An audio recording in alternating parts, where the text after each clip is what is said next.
Biodata Bibi Ardiansyah, suami Vanessa Angel yang meninggal karena kecelakaan. Bibi Ardiansyah meninggal dunia pada 4 November 2021. Ia meninggal di Tol Nganjuk arah Surabaya, Jawa Timur ketika sedang mengendarai mobilnya. Meninggalnya disebabkan oleh kecelakaan lalu lintas yang dialaminya. Hal yang sama juga terjadi pada istrinya, Vanessa Angel, yang satu mobil dengannya. Nyawa Vanessa juga tidak tertolong pada insiden tersebut.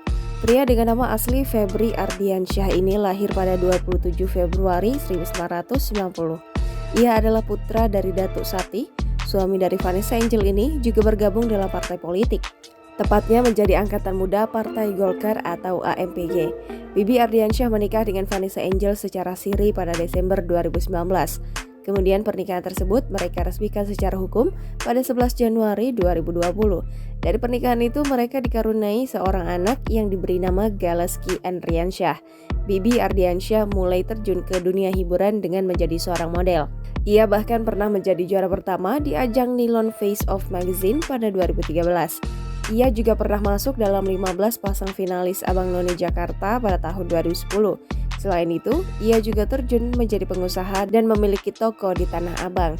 Berikut sederet prestasi dari Bibi Ardiansyah. Juara 1 Nilon Face Off Magazine 2013, panitia pengatur jalannya SEA Games 2011, 15 pasang finalis Abang None Jakarta tahun 2010. Jangan lupa subscribe, share, komen, dan like ya!